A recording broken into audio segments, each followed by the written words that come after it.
Captain's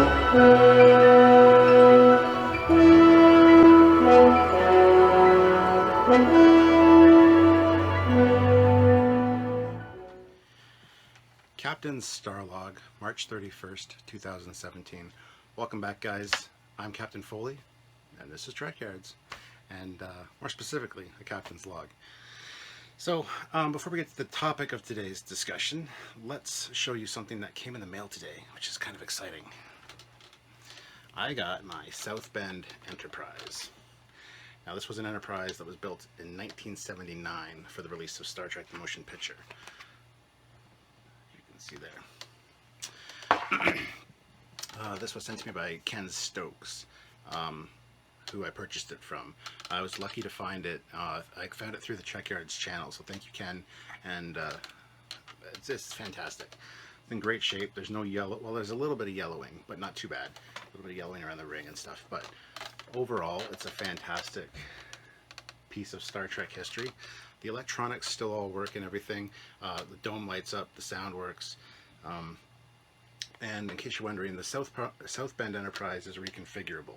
So you can detach the struts and the nacelles and the secondary hull and reconfigure it into different configurations, like a single engine nacelle, single engine scout ship. You can put them on the bottom and make it like a tug or like a Miranda class. You can even have them sticking out of the secondary hull downwards, which has kind of a Chandley look from FASA. So it's a great toy. It's hard to find. It's one of the, I think it's one of the holy grails of Star Trek collectibles. And like I said, this is in fantastic shape. The only issue, missing one of the RCS thrusters stickers, but I'm not complaining about that. I will be doing a full review on this in a separate video, so you guys can check it out. I'll reconfigure it, put it in its different looks, and give you that in that other video. So check it out if you're interested. But absolutely fantastic. I'm really pleased as punch to have this added to my collection. So thank you, Ken. I'm just glad I found one in such great shape. The only issue is it didn't come with the instructions or the box, so I'm still on the lookout for those. So if you know anybody that has the South Bend Enterprise box or instructions that wants to get rid of them, let me know. I will definitely be interested.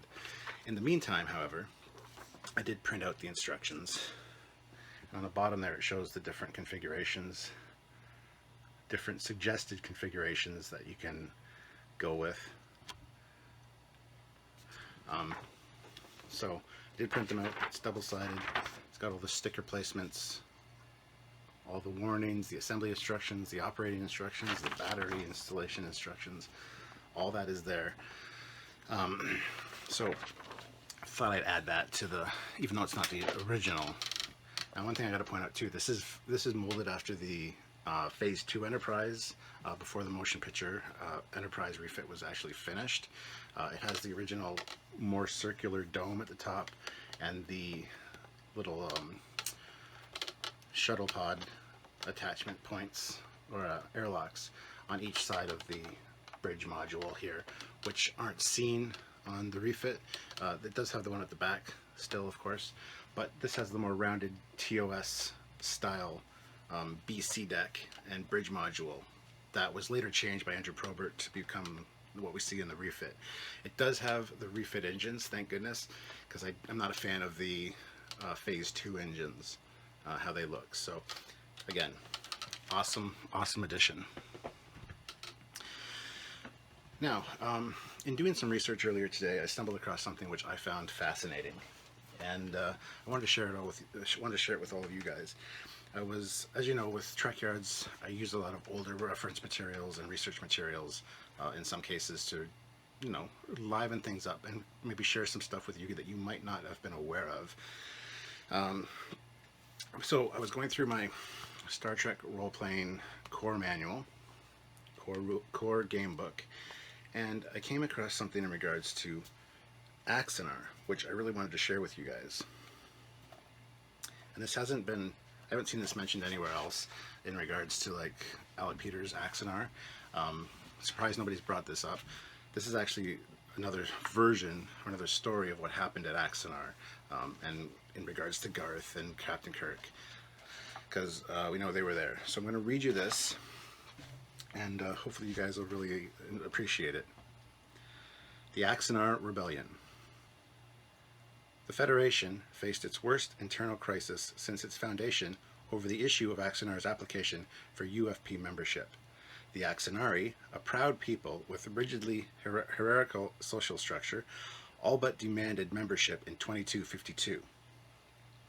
They pointed to their interstellar spaceships and tight sense of discipline as hallmarks of their development as a civilization. Their application split the Federation Council. One faction, led by the Centaurians and Vulcans, argued that the Axanari class system was too oppressive. Its lower castes lived in virtual slavery. Besides, the Axanari didn't technically qualify for membership because their ships weren't propelled by true warp technology.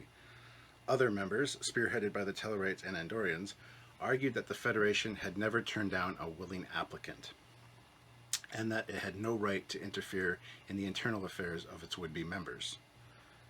Axanari leaders took the question about its status as an outright rejection, and, offended by the mention of their inferior technology, decided to prove their worthiness. They conquered several neighboring worlds and presented them to the Federation Council as tribute. Ambassador Tapavis threatened to pull Vulcan out of the Federation if the Axanari aggression went unchecked, and Andorian Ambassador Farsha, seeing a grave threat, added his argument to hers. This stand swayed the more cautious members.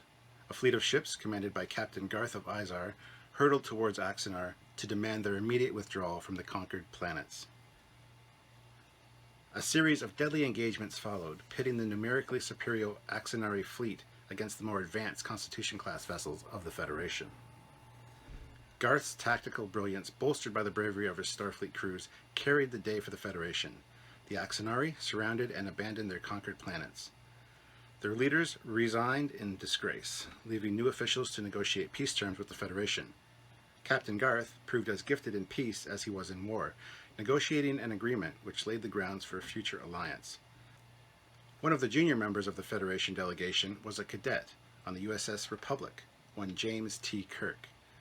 Kirk, despite his low rank, ended up taking a decisive role, uncovering an old guard assassination plot against the new Axanari leadership. Kirk was awarded the Palm Leaf of Axanar peace mission during the treaty signing ceremony. So there you have it, guys. The true story of what happened at Axanar. It was a rebellion and uprising against the Federation, all over membership of the Axanar people, known as the Axanari, which are cool. Now, I went to look up Axanari on Google, and Axanar's ruined it for me because there's no such... All you find is Axanar stuff, just pages of it, which is fine. There is a picture of an Axanari in this book. It's a Starfleet member, crew member, and they look like humanoids. They look like humans, basically, with man buns, which is strange. There is more about the Axanari in here that I'm going to get to in just a second, but yeah, finding any information on this older stuff is pretty hard to do, considering Axanar's popularity online. So I'm doing my best, guys. So the Axanari. The Axanari claim a dubious distinction as the only people to have joined the Federation after going to war with it. The Axanari see the Axanar Rebellion as both a hideous misunderstanding and a historical turning point. For centuries, the Axanari lived within a rigid caste system in which the lower echelons were virtual slaves.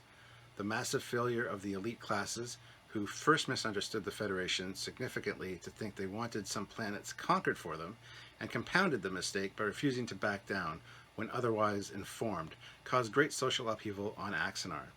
A bloodless revolution and social awakening, to use the Axanari term, followed.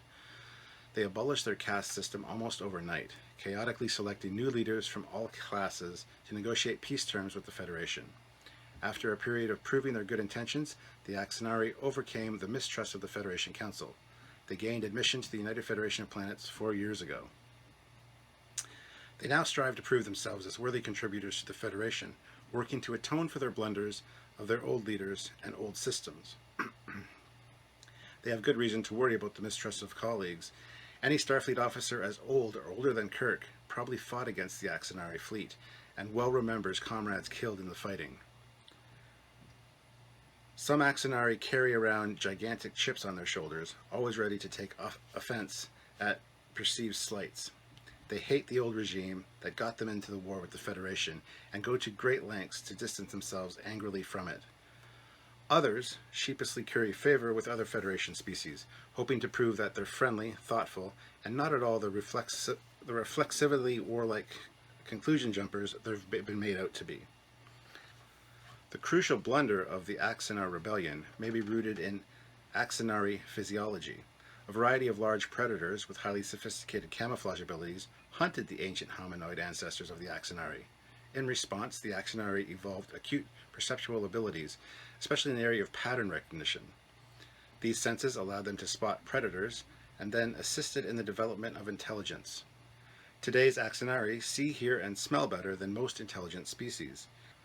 Their brains process perceptual information at a phenomenal rate, allowing them to identify the hidden patterns in what they see. This process looks like amazing intuition to others, but there's nothing psychic about it. Alas, if there's no pattern to detect, they'll often find one anyway. No Axanari language contains the phrase, "I don't know." When you ask an Axanari a question, he makes a definite judgment one way or the other, even if insufficient evidence exists to draw any conclusion. He then treats his inference as conclusive fact and stands on it with absolute certitude.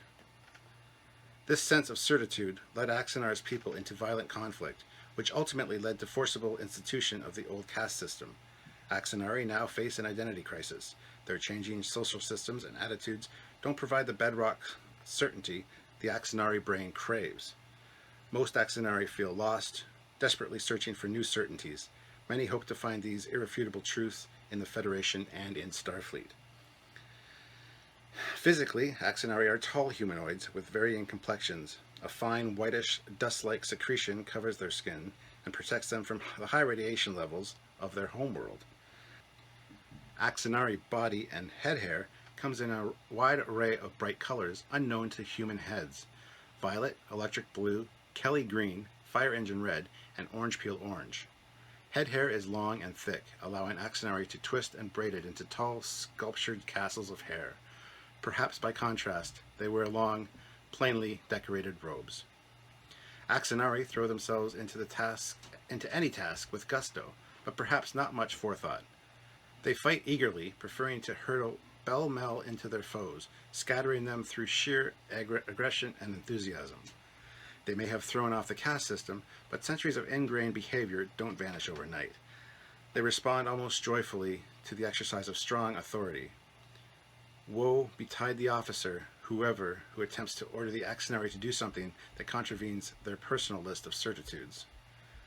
Axanar's new heroes include Durama, the high caste who first proclaimed the death of the old system, Kwaza Kakazi, the former low caste who now leads the planetary government, and Namiel Ruhard, the first Axanari to take a commission as a Starfleet officer. So you have it, guys. A little bit of new facts about the Axanar and perhaps the true story of what actually happened at Axanar, the Battle of Axanar involving Garth and Captain Kirk. Interesting. I thought I'd point it out to you guys. Take from it what you will. Hopefully you enjoyed the little history lesson, at least according to this. There is still the FASA supplement for the 4-Year War, which is the Battle of Axanar, which is what Axanar and Alec Peters took their idea from, which is fantastic. The FASA stuff's really good too. But I thought it was interesting to find this, and I thought it was worth pointing out to you guys if you didn't know about it or weren't aware of it. It's definitely something that is of interest and something that I think needed to be shared. So there you go. You know the story of the Axanari and the rebellion against the Federation, and now are members of the Federation. So now I did do a little bit more research on Axanar in my Star Trek Chronology, The History of the Future, written by Michael and Denise Okuda. And it's worth pointing out that there's a little segment in here about it too. Starfleet Captain Garth wins a majority victory at planet Axanar in the year 2250. So a little bit off from what we read there. That was 2252. But anyway, and Axanar, ironically, is spelled A-X-E-N-A-R here. Afterwards, James Kirk, apparently still on the Republic, visits Axanar, now spelled A-X-A-N-A-R, on a peace mission. The operation is a major achievement for Garth in overall charge of the mission. Starfleet awards Kirk the Palm Leaf of Axanar for his role in this assignment. So you have it. Another little nod to Axanar. It's funny that they spelt it wrong, A-X-E-N-A-R, and then the very next mention of Axanar in here is spelled A-X-A-N-A-R. However, in the back, if you're looking at the in the index, if you look up Axanar, it's A-X-E-N-A-R again. So I don't know what's up with that, but there you have it, guys. So thank you for joining me. Please subscribe to the channel. Don't forget to like, share the video if it interests you and you think other people might be interested by it. That would be very beneficial, and we would appreciate it. So on screen you'll see a little Trekyards logo with me and Samuel. Click that to subscribe to Trekyards. If you see a little bubble that has just me in it, that'll be for my personal channel, as I want to kind of diversify and kind of, you know, post other stuff that's not Trekyards related, and I don't want to clutter up the Trekyards YouTube feed with stuff that's irrelevant to Trekyards. So click that, please, so I can get my subscriber count up. That'd be amazing, so I can start posting other great stuff. And yeah. In the meantime, I'm going to go and film a review for this, and it should be up in a day or so. And you can check out what exactly I think of the South Bend Enterprise from 1979. A fantastic find and a great addition to my collection. So until next time, guys, don't forget to subscribe, and I'll see you next time. Bye, everybody.